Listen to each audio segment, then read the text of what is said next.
Donald Trump is losing everything. He is losing support from MAGA as he tanks the economy. The same with Republicans in Congress. He's also clearly losing his mind, and the Fox propaganda network is starting to realize as Donald Trump loses them too. It is all falling apart as one of Donald Trump's favorite Fox hosts confronted him on air with the fact that he's destroying our economy. And we are going to get into it all in the crazy post Donald Trump made following that call out from Maria Bartiromo. But before we do, if I could quickly ask you to leave a like on this video. And if you haven't already and you enjoy our channel, to hit that subscribe button. It goes a long way and it really does mean a lot to me. Now, before we get into Maria Bartiromo's call out, I want to start with a different one from someone who we actually like on this show. That is Congressman Robert Garcia in this clip right here. Now, Mr. Speaker, I rise today to call out Donald Trump, Elon Musk, and their disastrous MAGAnomics.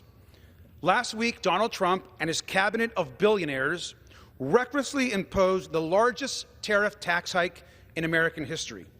Now look at the markets just today. They're crashing. Costs will now increase on all kinds of goods for the American family and people across this country.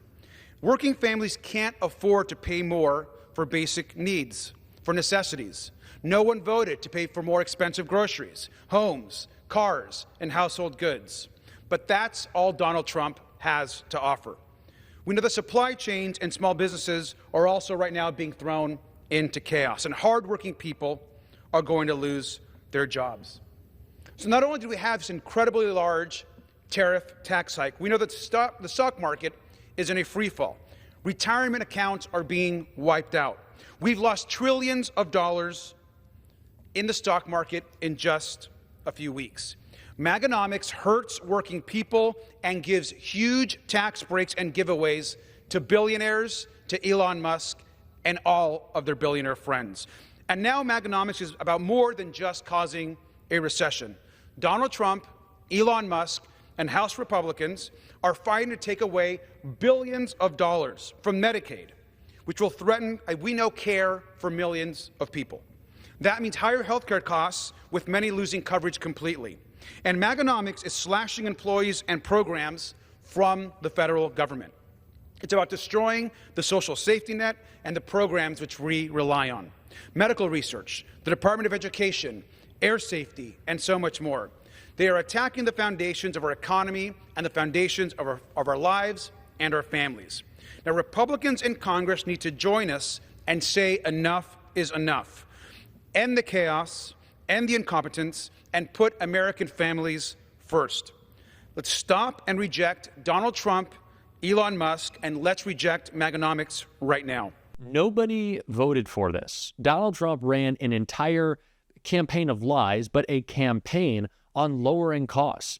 Eggs, gas, rent, groceries at large, everything was going down, and now everything's going up. The only thing going down is the Dow. If Donald Trump wanted to lower the price of something, could it have been groceries instead of the stock market as a whole? This is a recession that is coming, all set on by Donald Trump and his idiocy, but also his desire for complete power over everything. This is what we've been talking about with Donald Trump's broader attack on democracy. He wanted to cultivate the tariff power that is usually restricted, always restricted for presidents. And now Republicans are dealing with the consequences, and some of them are finally waking up to it. And that's what we saw from Maria Bartiromo in these two clips when she just admitted it. Donald Trump is crashing the economy, causing a recession, and it's absolutely terrible. It is going to have an effect on Main Street. Some things will become higher priced. We will see some products actually be raised in price because companies will pass on the cost of tariffs to consumers.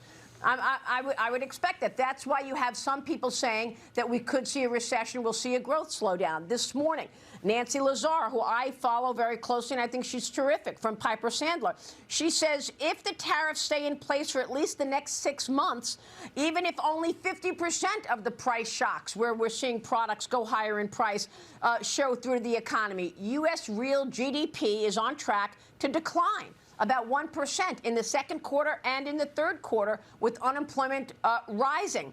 But look, question to you on this tariff debacle is, should Congress be involved? California Congressman David Vallado is supporting this bipartisan Senate bill, which forces the president to get Congress's approval to use tariffs. Do you want that?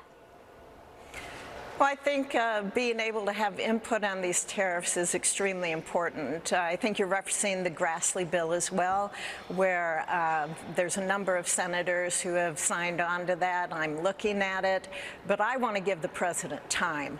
When the Fox propagandists are calling the tariffs a debacle, you know that it is absolutely over. It is over for Donald Trump. He has lost his propaganda outlet, because how could they possibly defend this? Fox had to take away the stock market ticker from their chyron because things have been so bad. They just don't want people to know, but they do. This is broken through in a way that really nothing else in the Trump presidency so far has, and that includes Signalgate, which I feel like I have seen everywhere, even from my friends and family who don't interact with politics that much. This is broken through because it's what people are seeing in their everyday lives.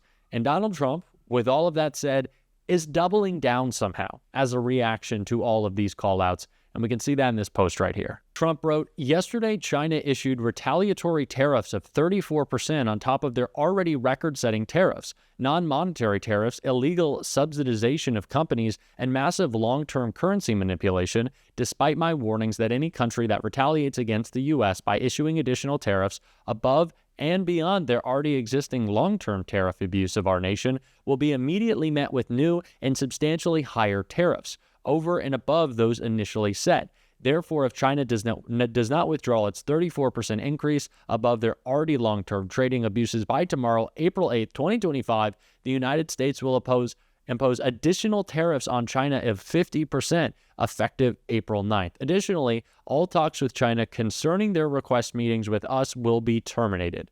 Negotiations with other countries which have also requested meetings will begin taking place immediately. Thank you for your attention to this matter. His solution is to double down. And what is so crazy about all of this, that's a crazy thing to say considering all of it is crazy, but there is no clear communication within the White House what additional tariffs mean. Scott Bessent, the Treasury Secretary, was asked about additional tariffs. If that means it's more of a tariff, is it a different tariff? Is it a tariff on the tariff? Is it a 50% increase in the tariff that's already there? I feel like I've lost the meaning of the word tariff by saying it so much.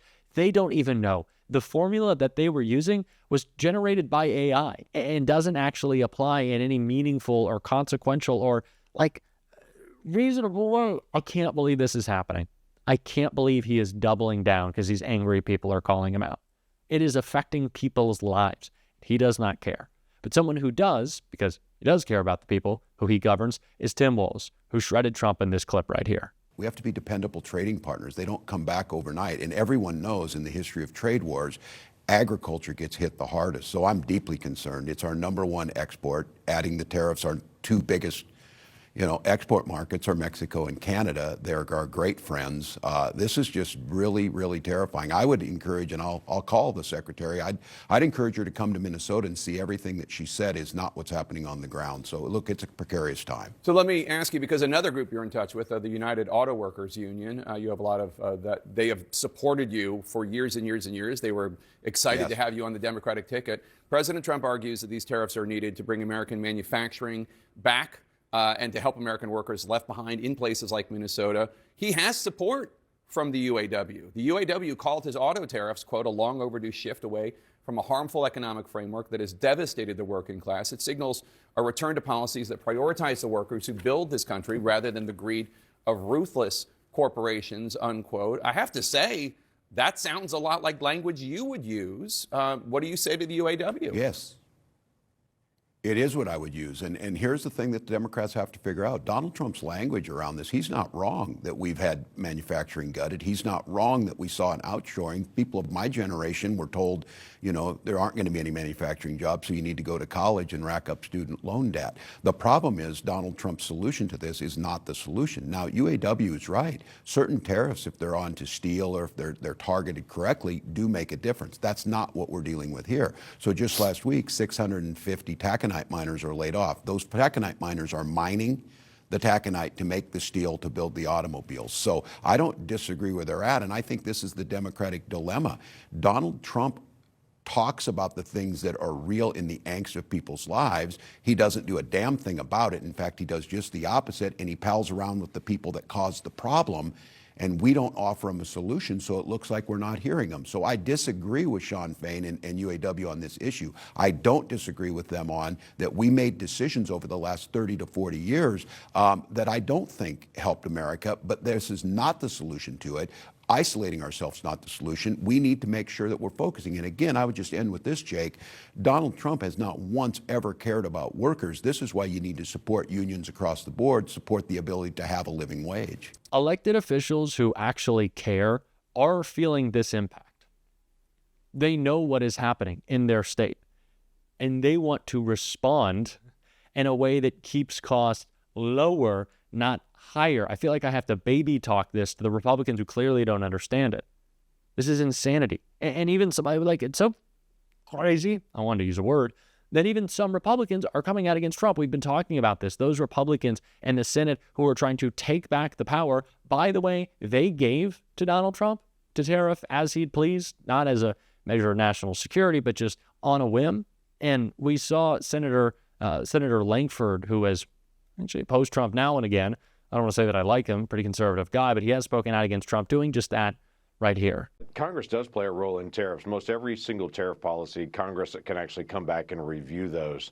There are certain ones that we review later after the fact, but most of them we actually review at the beginning or we have a quick return on. The president's using an authority that hasn't been used before to extend tariffs globally.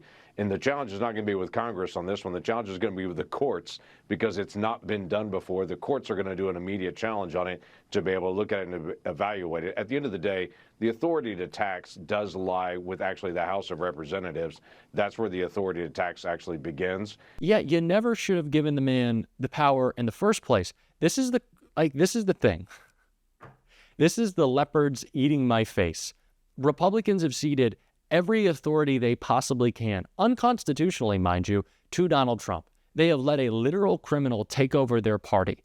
And now they're saying, well, Donald Trump's violating the Constitution with these tariffs. Yeah. Are you shocked? Like, you thought this guy was going to follow the law? That he was going to care about the Constitution? That he wouldn't act on whatever whim comes over him to make himself feel stronger and better because he's so insecure?